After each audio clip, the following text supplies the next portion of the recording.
지난번 녹화 때 거의 마지막 결론 부분에서 기술적인 문제가 일어나서 시간도 또 많이 지나갔고 그래서 녹화를 중지할 수밖에 없었습니다.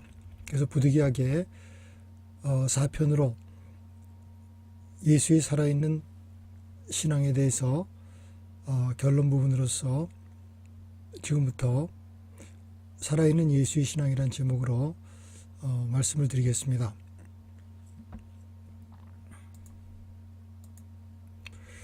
먼저 유란시아서의 한 구절을 보고 가겠습니다. 인간의 삶에서 가장 중요한 것 중에 하나는 예수가 믿었던 것을 찾아내고 그의 이상을 발견하고 그의 높은 인생의 목적의 성취를 위해 힘써 노력하는 것입니다.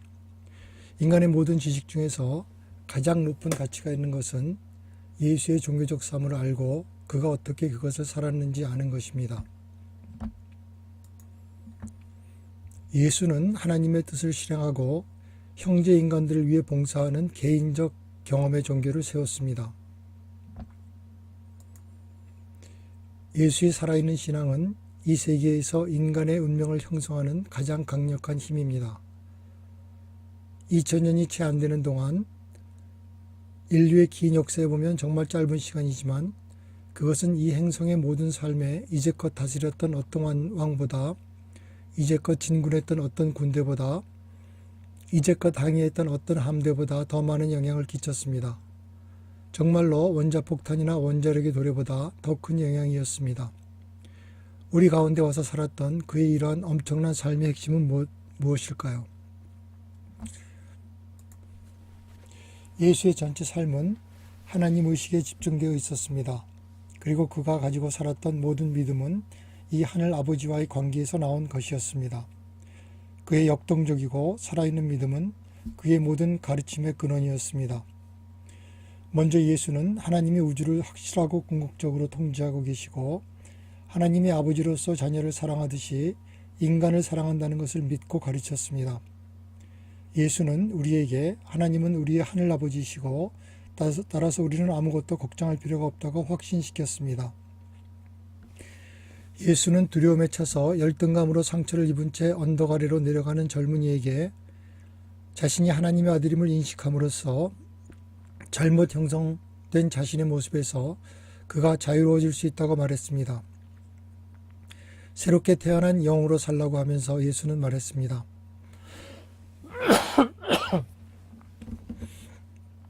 걱정은 너를 활기차도록 할 것이다. 실망은 너에게 박차를 가하게 할 것이고 난관은 네가 도전하도록 할 것이다.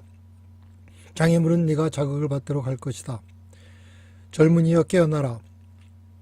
굽실거리고 도망다니는 겁쟁이의 일생에 작별을 고하라. 그리고 서둘러 너의 임무로 돌아가서 육체를 가진 하나님의 아들로서 이 세상에서 사람에 대한 기품 있는 봉사에 헌신하고 영혼 안에서 하나님에 대한 뛰어나고 영원한 봉사에 운명지어진 필사자로서 살아가기 바란다. 우리는 우리를 위해 예비된 우주의 영적 자원을 가지고 있습니다. 예수는 삶의 물질적 문제를 해결하는 데 있어서 영적인 영향력의 힘을 항상 잘 알고 있었습니다. 그는 케사리아 선착장에서 그와 함께 일하던 젊은이가 그의 상사가 항상 무섭고 부당한 것에 대해 늘 불평하자 이렇게 말했습니다. 아마도 하나님은 네가 친절을 베푸는 방법을 알고 있고 공의를 존중하기 때문에 네가 이러한 잘못을 저지르는 사람을 더 좋은 길로 인도할 수 있도록 네게 가까이 두는 것 같다. 아마 네가 이 형제로 하여금 다른 사람을 더욱 인정할 수 있도록 만드는 소금일지도 모른다. 그것은 곧 네가 아직 맛을 잃어버리지 않고 있다면 그렇게 될 것이다. 지금으로서는 이 사람이 너에게 불리하게 영향을 끼치는 악한 길에서 너의 주인이 되고 있다. 너는 왜 선의 힘에 기대어 악에 대한 너의 주인된 권리를 주장하여 그로써 너희 둘 사이의 모든 관계에서 네가 주인이 되려고 하지 않는 것이냐? 내가 예언하건대 네가 만약 네 안에 있는 선이 제대로 살아날 기회를 주기만 한다면 그 선이 악을 압도할 수 있을 것이다. 예수는 그의 동료들에게 그들이 하나님의 아들과 딸들이라는 이야기와 그들이 갖고 있는 영적 자원이 그들의 인간적이고 물질적인 모든 문제들과 대처하는데 결코 부족하지 않다는 이야기를 지치지 않고 상기시켰습니다. 진정으로 그는 인간의 본성에 대해 높은 믿음을 가지고 있었고 그것의 위대한 가능성을 이해했습니다. 그는 막달라 마리아 안에서 거리의 여자를 본 것이 아니라 그녀가 나중에 되었던 강한 영적 지도자를 보았습니다. 그는 베드로에게서 생각도 하지 않고 말하는 성급한 사람이 아니라 혹은 그의 주를 부인하는 겁쟁이가 아니라 그가 나중에 되었던 영적 반석과 위대한 전도자를 보았습니다. 예수가 갖고 있었던 믿음이 세기를 거쳐서 수없이 많은 남자들과 여자들에게 영감을 불어넣어 주었으며 그들로 하여금 일찍이 인간이 역사에서 볼 수 없었던 사람으로 그들의 잠재력을 현실화시켰습니다. 불행하게도 방황하는 수없이 많은 사람들이 예수의 생명의 에너지를 듣지 않습니다. 현대인의 가장 큰 문제는 자기 존중의 부족입니다. 예수의 종교는 그런 사람들의 필요에 맞추어 존재합니다.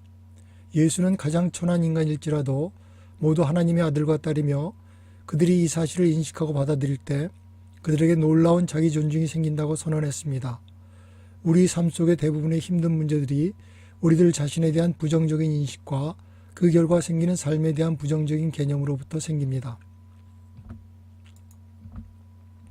하나님이 모든 인간의 가슴 속에 계시며 사랑으로 지배한다는 것에 대한 예수의 확고한 신앙은 사람들의 높은 가능성에 대한 그의 믿음과 함께 그로 하여금 우주의 가장 근본적인 관계를 선포하게 하였는데 그것이 바로 하나님의 왕국입니다.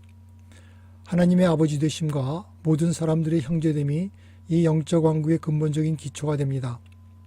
이 사랑의 관계는 모든 사람들이 가슴과 마음에 이룩되고 유연한 인간이 경험할 수 있는 가장 큰 자유와 기쁨을 가져다 줍니다.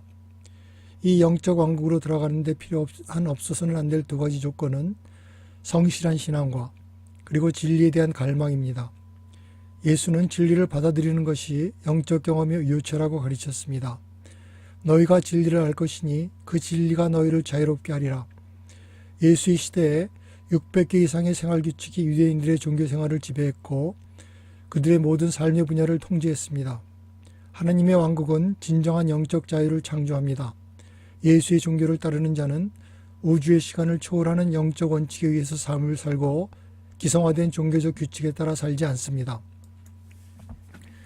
우리가 하나님의 왕국을 우리의 삶의 영적으로 가장 큰 우선순위를 두게 되면 다른 것들은 창조적으로 따라오게 되어 있습니다. 우리 안의 영의 인도가 우리로 하여금 효율적인 하나님의 자녀가 될 수 있도록 능력과 활동을 개발하고 현실화시켜줍니다. 우리의 삶은 우리가 내부의 하나님의 뜻의 인도를 따라 살 때 의미가 생기고 가장 유용하게 됩니다. 우리가 이런 영적 인도를 따를 때 우리는 단지 실망했거나 반대를 만났거나 우리가 원하는 결과를 얻지 못했다고 해도 중도에 그만두지 않습니다. 삶의 모든 면에서 아버지의 사랑의 주권에 모든 믿음을 두는 것이 첫 번째라면 예수의 종교에서 두 번째로 강조되는 것은 왕국의 영적 실체에 대한 신앙과 신임이 바로 이 아버지에 대한 아들됨의 기초가 된다는 것입니다. 신앙이 아들됨과 구원의 단 하나의 필수 조건입니다. 당신의 삶이 강하고 생산적이 되려면 당신은 믿음과 신앙을 구별해야 합니다.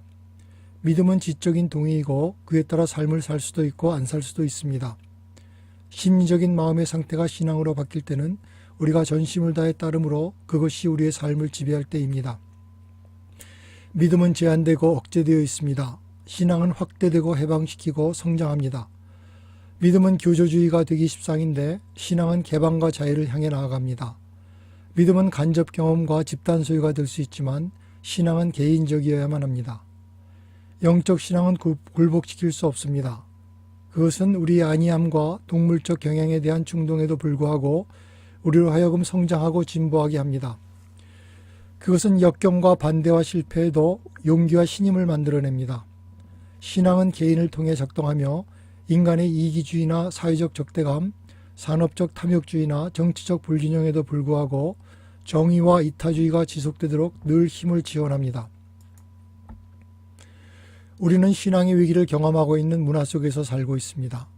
신뢰 상실의 갭, 다시 말해서 우리 사회의 모든 제도에 대한 공공의 신뢰 부족입니다. 신학자 리차드 루빈슈타인은 아우슈비츠 이후라는 책에서 우리는 우리 자신 이외에는 어떠한 궁극적인 힘에 의해서도 도움을 받지 못하면서 차갑고 말이 없고 느낌이 없는 우주에 서 있다고 말했습니다. 우리의 세속사에는 침례교의 신학자 칼 헨리가 말한 인간이 다리를 걷거나 암을 치료하거나 또는 지구의 평화를 가져오든지 말든지 하나님을 필요로 하지 않고 진리를 알고자 하지도 않고 선을 행하려고도 하지 않는 인간의 절대 자치시대의 직전에 와 있다. 인간의 대량 집단교육은 계몽된 사회를 건설하고 욕망과 폭력을 억제하는 데 실패했다고 말했습니다. 예수의 종교에서 가장 강조하는 것은 사랑과 봉사가 삶의 가장 높은 동기라는 것입니다. 이것은 인간 본성의 가장 깊은 곳에서의 요구를 만족시키는 존재의 가치이고 우리 삶의 행복을 가져다 주는 것입니다. 바리새인 율법학자가 예수에게 가장 크고 첫 번째인 계명을 알려달라고 하자 예수는 첫째 계명은 너희 마음과 혼과 가슴과 힘을 다하여 너희 주를 사랑하고 두 번째 계명은 너는 너 자신을 이웃처럼 사랑하라. 이보다 큰 계명이 없으니 이 두 계명이야말로 모든 율법과 선지자의 대강령이니라 하고 말씀하셨습니다. 예수의 종교는 기존 제도화된 기독교를 배척하는 대부분의 사람들에게조차 호소력이 있습니다. 봉사는 모든 예수의 종교를 사람들의 징표입니다.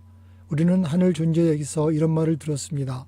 봉사, 더 많은 봉사, 증가된 봉사, 어려운 봉사, 모험적인 봉사, 그리고 마침내는 신성하고 완전한 봉사는 시간의 목표와 공간의 목적지이다.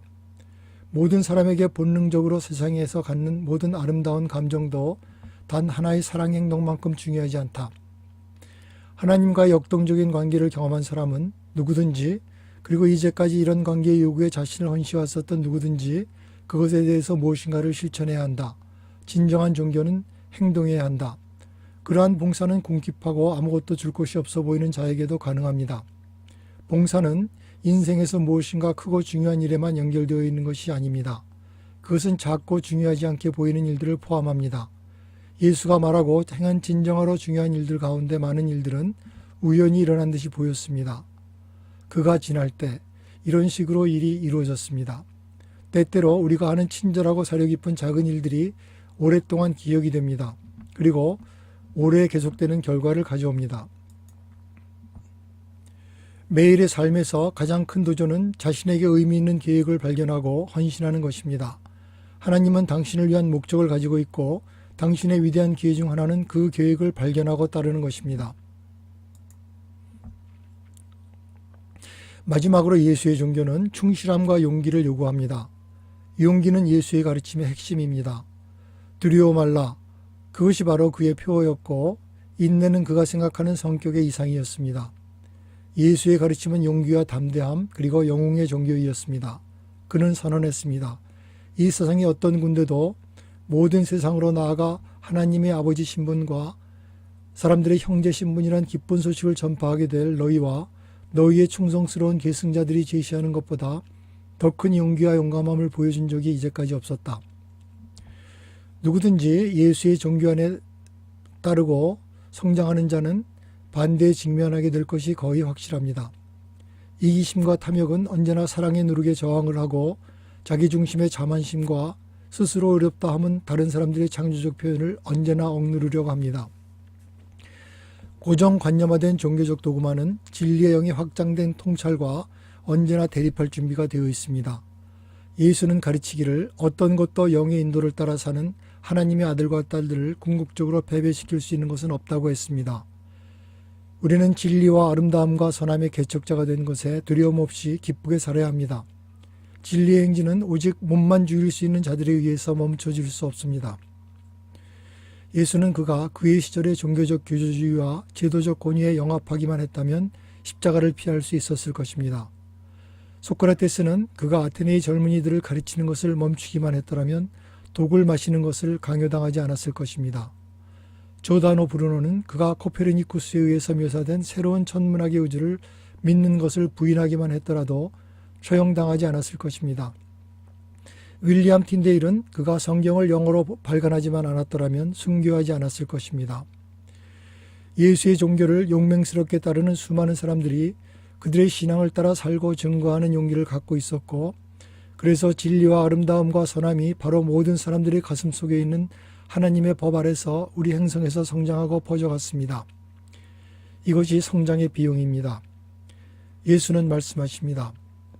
의를 위하여 핍박을 받는 자들은 행복할 것이니 하늘의 왕국이 저희 것이기 때문이다. 사람들이 너희를 욕하고 핍박하며 거짓으로 너희를 대항하여 모든 악한 말을 할 때에는 너희에게 복이 있다. 기뻐하고 즐거워하라. 하늘에서 너희들의 상이 크기 때문이다. 주는 우리에게 이것만이 승리하는 삶의 시작이라고 말씀하십니다. 바로 지금 이 자리에서 영의 삶을 살며 시험과 환난을 이긴 자는 저 높은 곳 다음 세계에서 승리의 완성과 계속되는 모험의 삶을 경험하게 될 것입니다. 이것이 지고한 살아있는 예수의 종교, 바로